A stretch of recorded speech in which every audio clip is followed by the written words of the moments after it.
भाई चौथी सबसे बड़ी अर्थव्यवस्था बन गए थे, अब वापस हम छठी सबसे बड़ी अर्थव्यवस्था हो गए हैं। पर इसमें ज्यादा बड़ा आंकड़ा जो है वो है प्रति व्यक्ति आय का। भाई 140 करोड़ लोग हैं, सबसे बड़ी जनसंख्या हो गई है, अब तो हम चीन से भी आगे निकल रहे हैं। तो चौथी सबसे बड़ी अर्थव्यवस्था से बड़ा पैमाना प्रति व्यक्ति आय है क्या? हम 142वें नंबर पर हैं। और इसमें अब कुछ आंकड़े आपको बताता हूं। नेशनल इनकम, राष्ट्रीय आय,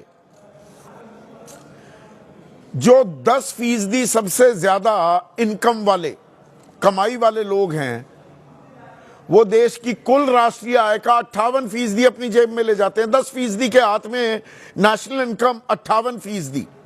और 50% जो लोग हैं उनके पल्ले हाथ 15% राष्ट्रीय आय आती है। और संपत्ति की बात करूं, वेल्थ, एक होती है कि भाई आपको तनख्वाह कितनी मिल रही है, आपकी आमदनी कितनी है और आपकी जायदाद कितनी है। अब जायदाद की बात कर रहा हूं।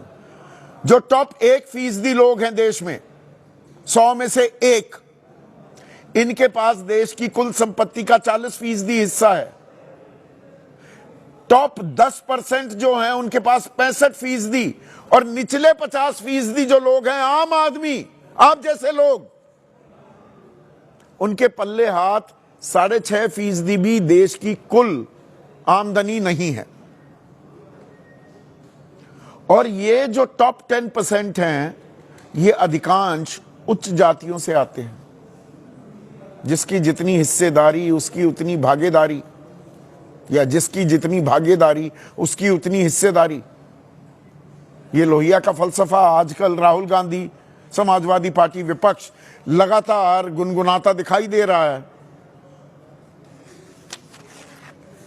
राष्ट्रीय परिवार स्वास्थ्य सर्वेक्षण जो है, उसमें सिर्फ 12.25% अनुसूचित जाति और 5.5% से कम अनुसूचित जनजाति धन संपन्न है, यानी कि अमीर हैं। ओबीसी में, पिछड़ों में पीडीए की बड़ी बात करते हैं अखिलेश यादव, 19.25% ही लोग धन संपन्न हैं। धन कुबेरों की बात करें तो वहां पर भी 88.4% उच्च श्रेणी के लोग हैं। तो अमीर और अमीर हो रहा है, गरीब और गरीब हो रहा है। और एक पैमाना बताऊंगा तो सर आपका चकराने लगेगा। एक एनालिसिस में यह दावा किया गया है कि देश के 10% सबसे ज्यादा कमाने वाले लोग जो हैं, उसके लिए आपको कितनी कमाई करनी है एक साल में? 2,90,000। मतलब जो 25,000 रुपए कमा रहा है वो देश के 10 सबसे अमीर, 10% सबसे अमीर कमाई करने वाले लोगों में आ जाता है। 25,000 कमाने वाला और 20,70,000 रुपए कमा लो साल में, तो आप टॉप 1% में आ जाते हैं। ये कंपनियों के एचआर डिपार्टमेंट को ये आंकड़ा मिल जाए तो यहां पर और कॉस्ट कटिंग होने लग जाएगी। आप तो टॉप 1% में हैं।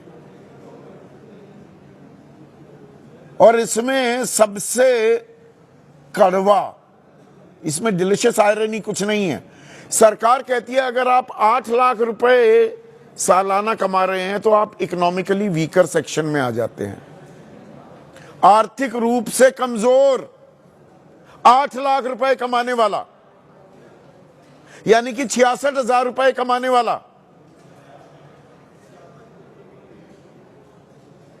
और यहां 25,000 कमा लो तो टॉप 10% में आ जाते हैं। तो इसीलिए सड़कों पर संग्राम भी होता दिखाई दे रहा है क्या? इसी पर आज मैं चर्चा करने वाला हूं। ऐसे में आज का सीधा सवाल, हिंदू मुसलमान के बाद अमीर गरीब पर घमासान और अस्थिरता का वार राहुल वाणी पर आर पार।